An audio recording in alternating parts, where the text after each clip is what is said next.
and welcome. My name's James. I'm the candidate coach. Thanks very much for joining me today for this workshop, how to write a knockout cover letter. Now, if you attended our previous workshop, we focused on how to create an amazing resume. And if you want to watch that workshop again, I'll be sharing the link with you shortly so you can watch a replay. In that workshop, we talked about the importance of your resume actually selling you and your resume kind of being like an advertisement for you. It represents you. It's your personal brand. It needs to promote you. It needs to make the employer want to pick up the phone and give you a call. Now, cover letters are in some ways exactly the same, but in some ways they're very different. So in today's session, what I'm going to talk to you about firstly is why cover letters are important.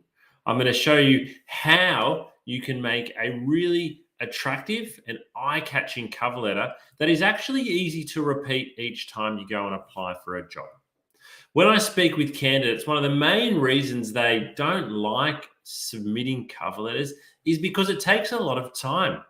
The expectations with cover letters is that you will really tailor them far more so than you will do your resume. And so if you're applying for multiple jobs each day or each week, you're really needing to create multiple cover letters in some ways from scratch is what many people believe. But what I'm going to show you today in our workshop, I'm going to share with you my template. It's kind of like my secret recipe. It's my formula for creating amazing cover letter that you can customize, that looks really tailored, and that you can change for each job without having to do a huge amount of work. So strap yourselves in. We're going to have a great session today, and I hope that you really learn a lot.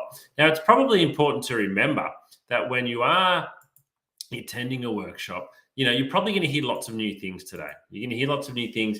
You might not be able to absorb everything. So don't aim to have your complete overhaul of your cover letter unless you really need it. But if you can get one or two things out of today, one or two tips from today's session that really help you with your cover letter moving forward, then I think it will have been time well spent.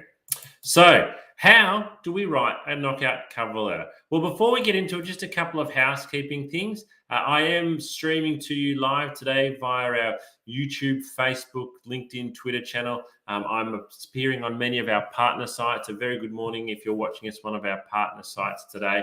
If for any reason I do drop off the line, if I fall off the line for any reason, please just wait for me to rejoin. It doesn't happen very often, but I do a lot of live streaming and just occasionally we get a gremlin in the line. What I'd love you to do, though, is to ask lots of questions. The Q&A is live today. So if you ask a question in the comments box, a few of you have already said good morning, you will get a response. We will answer your questions live as we're going along today. But also take lots of notes. Take notes as we're going along. And we'll take even further questions at the end of the session today. Maybe you've got a question about your resume, your interview technique, where to find jobs. So the questions don't have to be just limited to cover letters at the end of the session. We will hang around and we will answer the questions that you would like to have answered. A little bit about me, your presenter. Who am I? Well, my name's James. As I said, I'm a director at Smart Recruitment, and I've been at Smart Recruitment since 2005. So I've spent my whole career in recruitment since I graduated in HR in Melbourne, in Australia. I've conducted over 3,000 interviews, over 600 group assessments in that time, and placed over 1,000 people into jobs. Probably for the context of today, over that period of time, I've easily read 100,000 resumes, and I'd say probably 2/3 of those resumes had cover letters. So yeah, 50 to 60,000 plus cover letters I've read over my recruitment journey. And I've really noticed how big a difference a good cover letter can have. It can make all of the difference. And we launched the Candidate Coach, the platform that we're meeting on today, in December 2019. Now, one of the myths, I want to debunk one of the myths to start off with. A lot of people will tell you, look, you don't really need to write a cover letter. Cover letters aren't read anymore. They're kind of, they were good in 1995, but they're just not relevant anymore. I want to tell you that is absolute complete bollocks. Unless the recruiter that you are applying to tells you they are not going to read your cover letter, you should submit a cover letter. I will be reading cover letters today. A lot of my colleagues will be reading cover letters today. Candidates who don't send through a cover letter are missing out. Now, if a recruiter says to you, hey, I'd love you to apply for this job, don't worry about a cover letter, we don't read it, that's fine. Then you don't need to go and submit a cover letter. But unless you specifically know in advance that is the case, then you need to submit a cover letter because it's too much of a risk. Now, as I mentioned, yesterday we ran a great workshop, Create an Amazing Resume. And there's not much point having a great cover letter unless you have a great resume to go with it. You can go and watch a replay. So I'll leave this up on the screen there for a moment. I know with a YouTube link like that, it's capital letters and it's lowercase letters. But if you want to go and watch a replay of our workshop, How to Create an Amazing Resume, which partners in many ways with today's workshop, Write a Knockout Cover Letter, screenshot that, write that down quickly, go away and watch that workshop on our YouTube channel. Or if you attended last week and you want to watch it again, go and knock yourself out and make sure that you've got an amazing resume to go with your knockout cover letter. So, cover letters. I want to start off by asking you a couple of questions. Feel free to type these into the comments box if you like, what your answers are. Question number one, are you submitting a cover letter with every application? I've kind of given this away. Is it yes? Is it no? Or is it just sometimes? Is it just sometimes that you're submitting a cover letter? And then the follow-up question, are you tailoring each and every cover letter to make it specific to that vacancy? Or are you using the same cover letter? Are you using the same cover letter to apply for every job? Yes, no, or sometimes. Feel free to type your answer in wherever you're watching. I want to share something with you. So this is Joanne. She's a recruiter. Joanne reads cover letters before she opens the resume. So imagine if you're applying to a job that Joanne's recruiting for. She's going to look at your cover letter first. She's going to read your cover letter before she reads your resume. Now, Joanne's not the same as every other recruiter out there. Joanne's probably more unusual in the way she goes about it.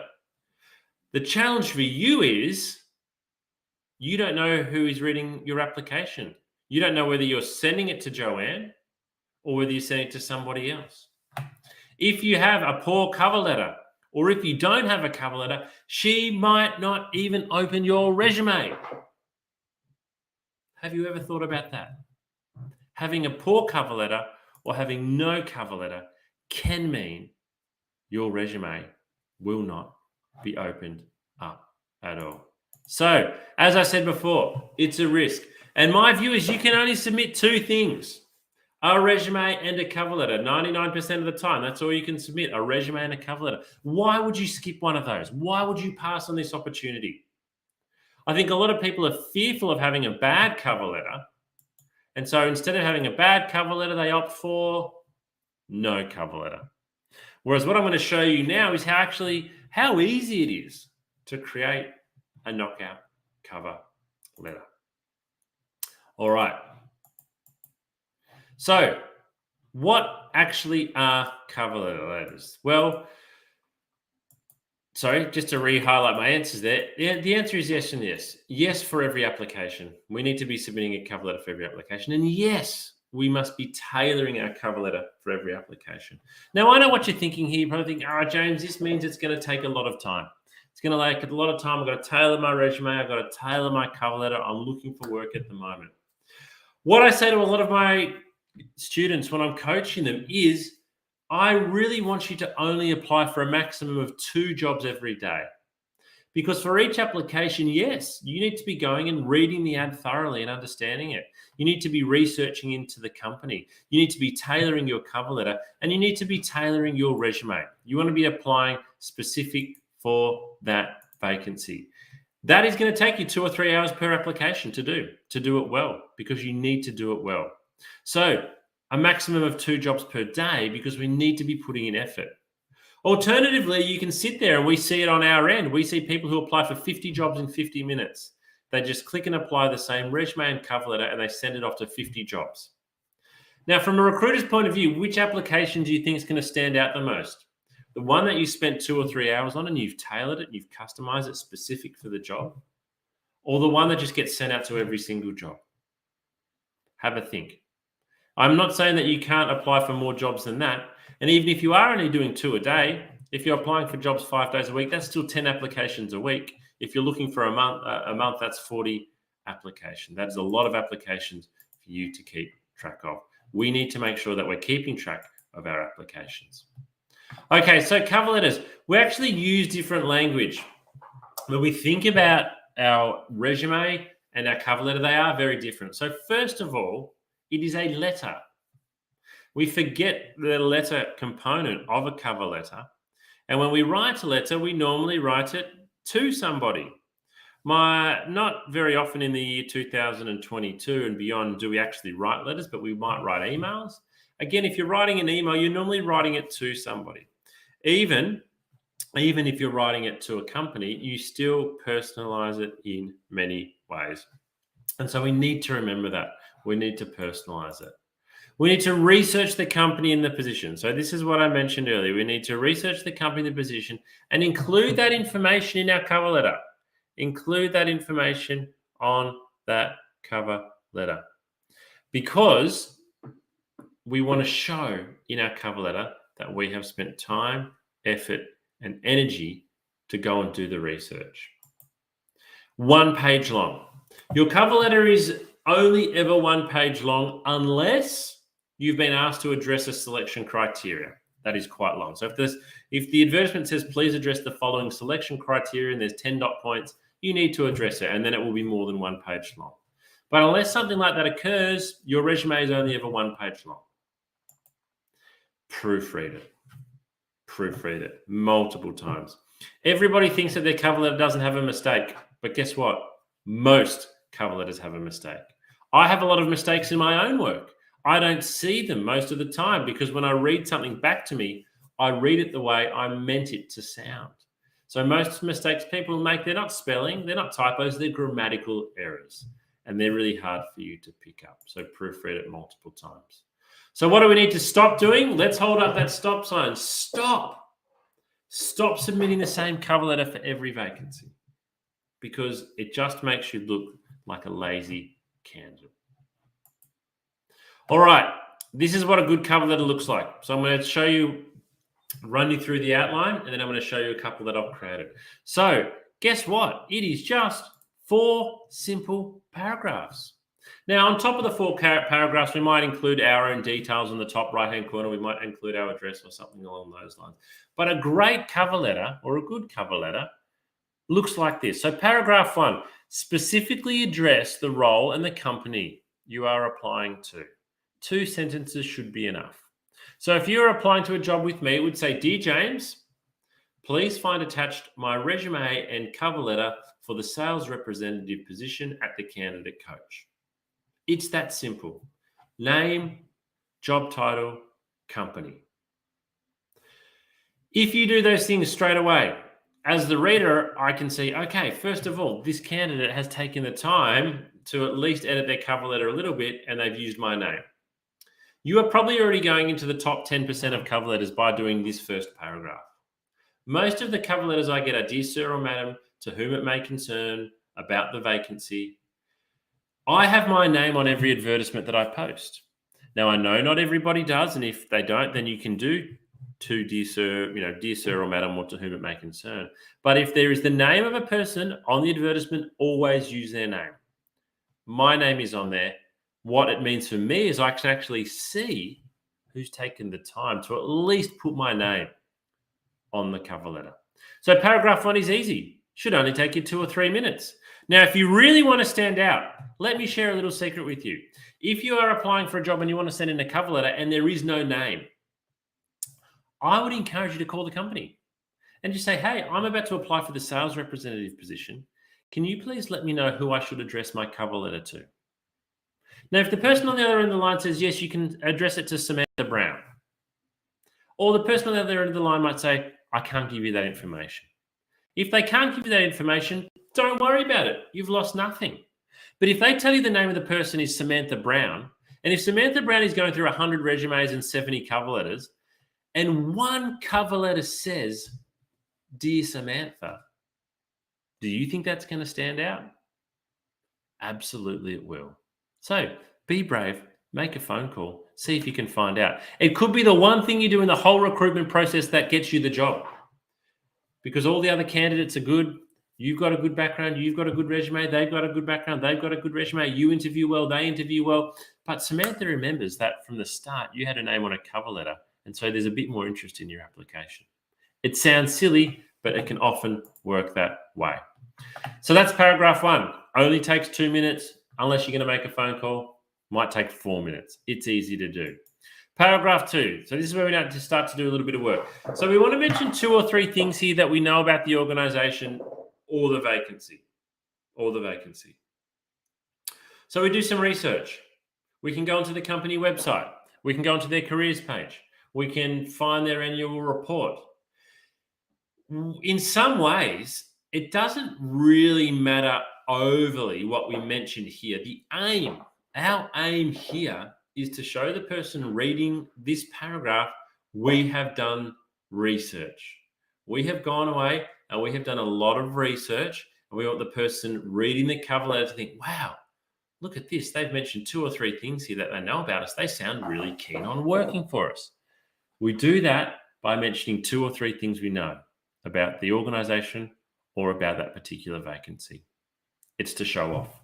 And then paragraph 3, we're going to talk about ourselves. So paragraph 2, it's about the company or the job. Paragraph 3, it's about ourselves. So we're kind of repeating the process. We're going to mention some key skills or experience about ourselves that are relevant to the position. We can only pick 2 or 3 things here. 2 or 3 things. And this is one of the reasons, again, why your cover letter must change for every job. Even if you are out there and you are just looking for a customer service job, every customer service job is a little bit different. Every customer service advertisement is a little bit different. In paragraph 3, key skills or key experience. So we can maybe mention 2 or 3 things. We've got to mention 2 or 3 things that we've done that are relevant to the job. There is no point in mentioning that, we have great phone-based customer service experience if the job is not asking for it. If the job is asking for it, we want to mention it. So we've got a tailor here. So paragraph 3, what are our key skills relevant to the position? And then paragraph 4, it is a brief conclusion. Something like, thank you for reading my cover letter. I can be reached on this number, and I look forward to hearing back from you. That's a 1-minute line. So paragraph 1 and 4, very straightforward. They only take a couple of minutes. Paragraph 2 and 3 is where we need to do the work. But again, I don't think the amount of work I'm asking you to do here is excessive. And if you do it, if you follow my formula here, you will be in the top 1%. Top 1% of cover letters. I guarantee. Because, as I said before, most people are lazy. When it comes to cover letters, they do the bare minimum. So if you can tailor yours, you will really have yours standing out. All right, I'm going to show you now how I've applied my own rules into writing a cover letter. Here we go. So, top right-hand corner, you might see there that I have included the address. But then we get into the cover letter. So, dear Rupert, I'm writing to you as an enthusiastic applicant for the marketing coordinator with Duke Industries. So we've used a person's name, Rupert, the job title, marketing coordinator, and the company, Duke Industries. Again, straight away, this sounds really good. It sounds really good. I know that this person has taken some effort straight away with this cover letter. All right, paragraph 2. Here's where we're going to talk about what we know about the company or the vacancy. Sorry if it looks like I'm looking over to the right, because that's where my presentation screen is. I'm right. So I've long followed Duke Industries and was impressed to see them win an award at last month's National Marketing Awards. To be recognised for digital innovation is a great achievement.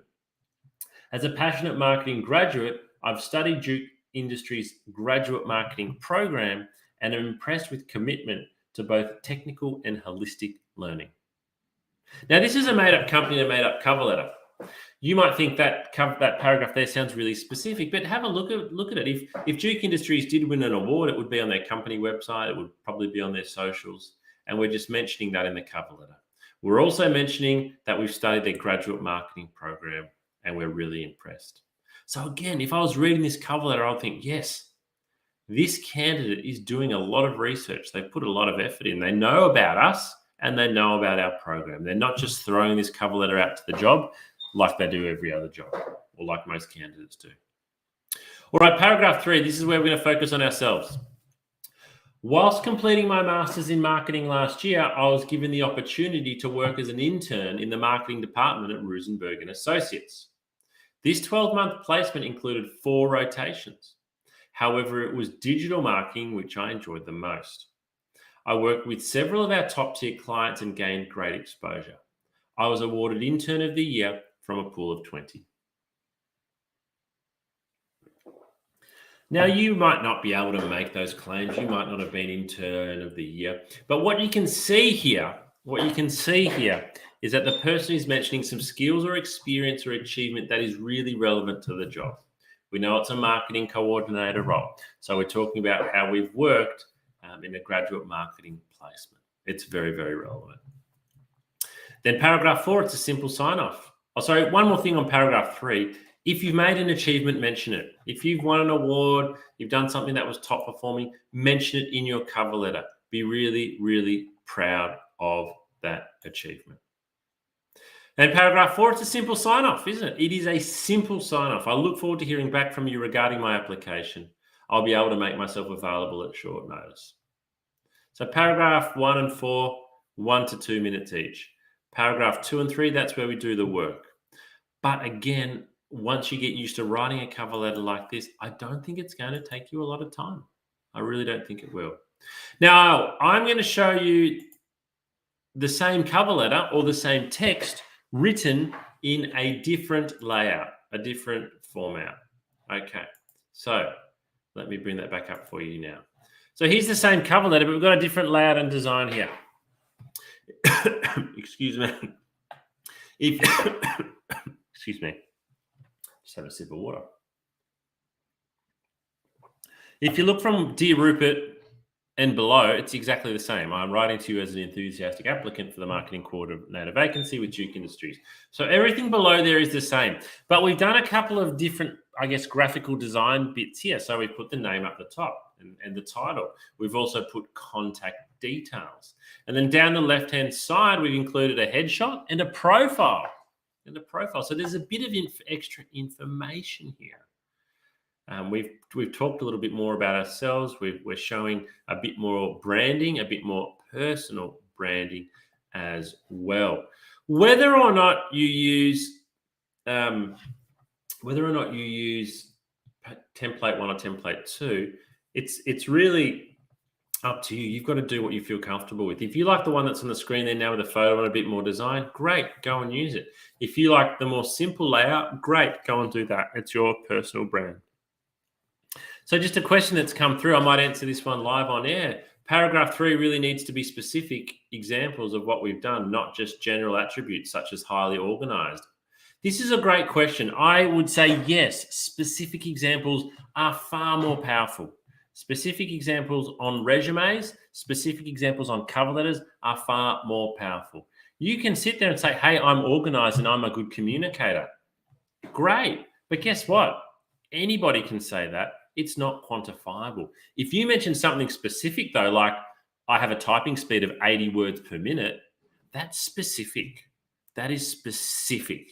And if you're going for an administration job, it's a really good thing to have. So yes, I would look to make your skills, achievements, or experience as specific as you can get. And again, bearing in mind, it's paragraph 3, it's one paragraph.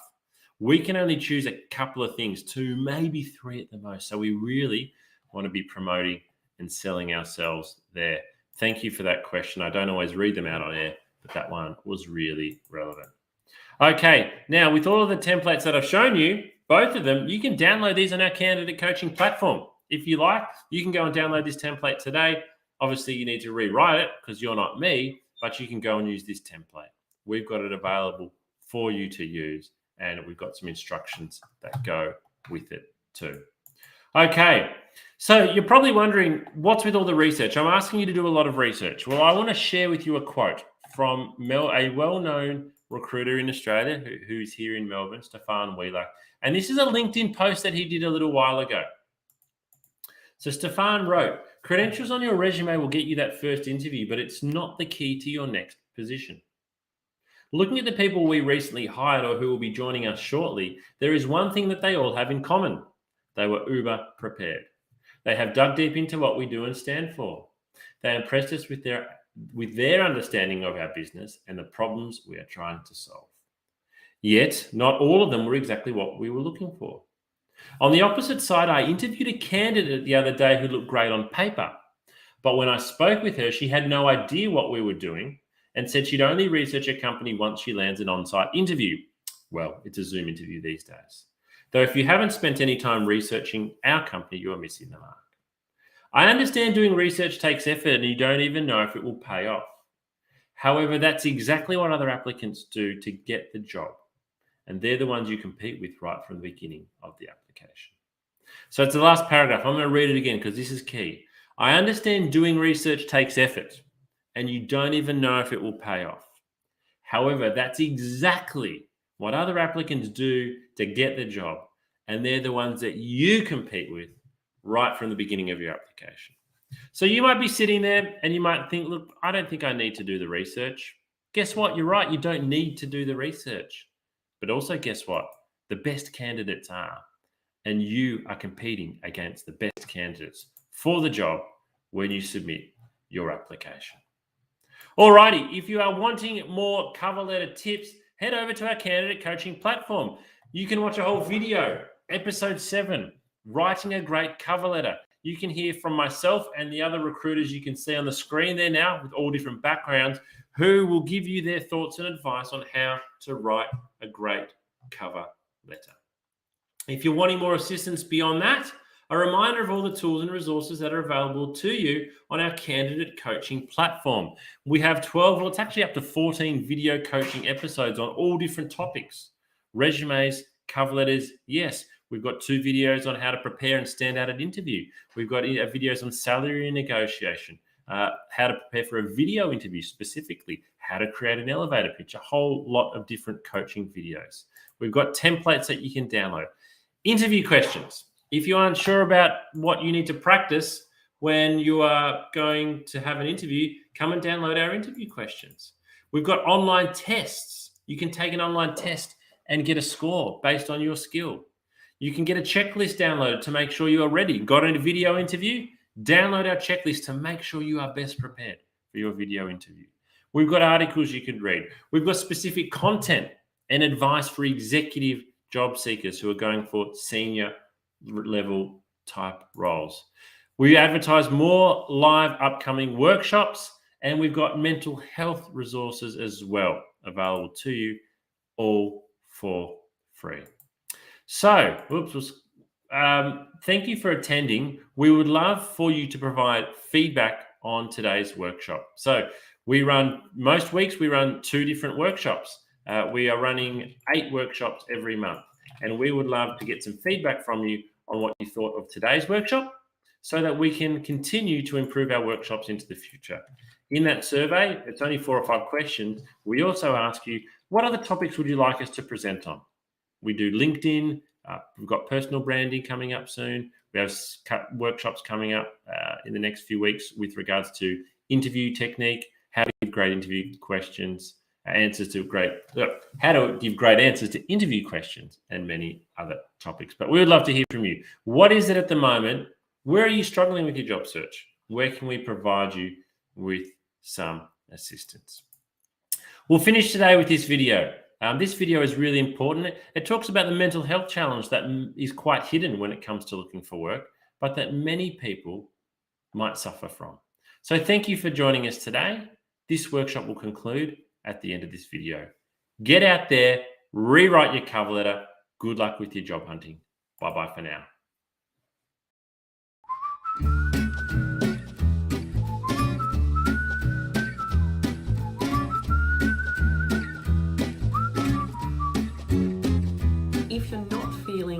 horrific at the moment and you feel like your mental well-being has taken a little bit of a dip, please remember this is not going to last forever. There's lots you can do to manage your mental health and get back on top of it.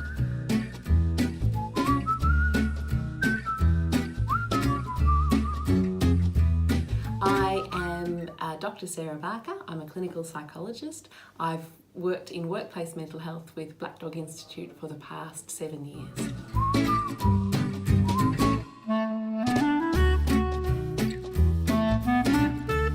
I work with a lot of adults and young people, mainly with anxiety, depression, trauma as well, a range of issues, and many who are looking for work and undergoing that process of trying to find employment.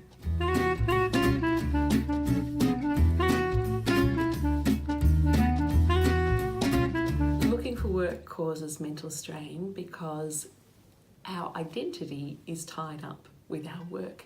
Work gives us meaning, it gives us purpose, it gives us company and connection. So it's stressful for lots of reasons looking for work, and it can take a toll on our mental health.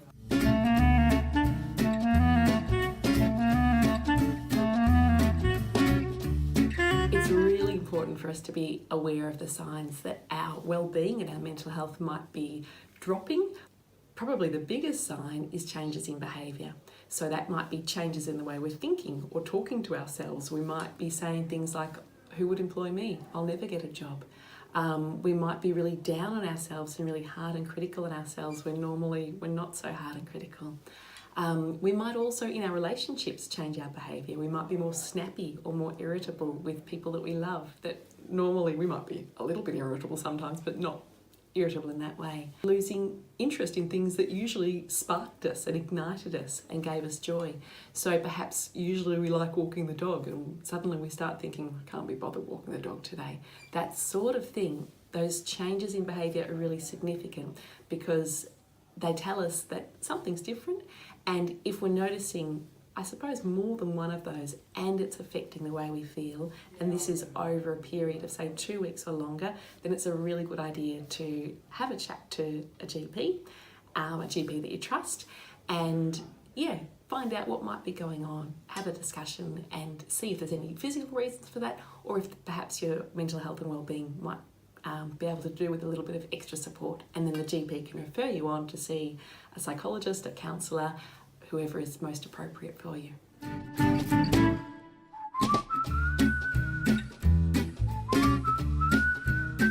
There are so many great things you can do to look after your mental health when you're looking for work, and it's really important that you do. My very top tip would be really talking kindly to yourself and being compassionate with yourself. I think when we're looking for work, we can have a lot more questions like, will I ever get a job? Will I ever be employed? It can feel like this could go on forever. So being kind to ourselves and saying things like, it will work out. There will be a day, my efforts will be rewarded. It will just take time. I just need to keep trying. Reminding yourself of your strengths. And that might even be tapping into people you love and asking them what your strengths are, because sometimes it's harder to find them when our mood's a bit low and we're feeling more worried. We can be harder on ourselves. I think that routine is really, really important to our well-being.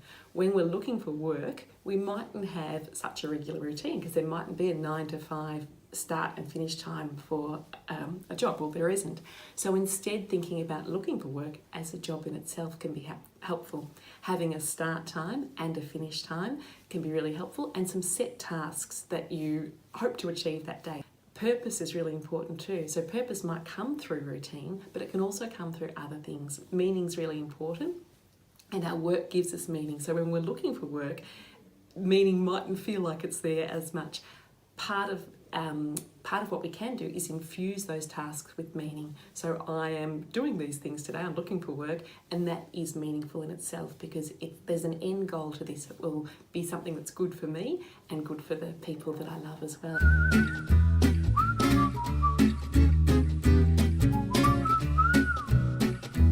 Some excellent resources for looking after well-being when looking for work are the Headgear app. The Headgear app is free, it's evidence-based, it's developed by Black Dog Institute, and it is fun to use. It uses mindfulness, so a technique to really help us relax and reduce physiological arousal, which can often occur when we're feeling anxious. It's got a 30-day challenge, which is just short, bite-sized little challenges to extend your well-being and grow your well-being, and that can be really extra important when we're looking for work. There are also some really terrific resources available through the Black Dog Institute. One of them is a beautiful self-care plan that encourages you to think about your top coping tips, the things that personally work best for you, that are positive coping strategies. Another really good resource is through Beyond Blue, and they've got some excellent resources to look after mental health while looking for work, and also when people are recently out of work as well.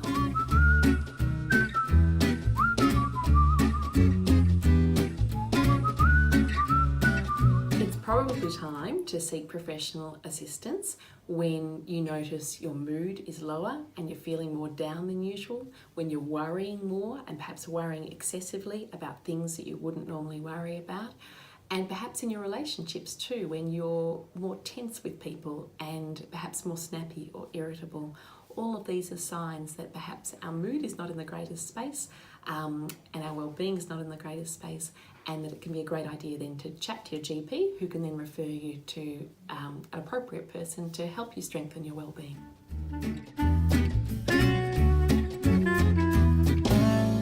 It's very common for people to have a dip, but please know that that's not going to last forever, and that there's lots you can do through looking after yourself, but also through getting access to professional support that can really give you a boost again and get you back feeling good as you're looking for work.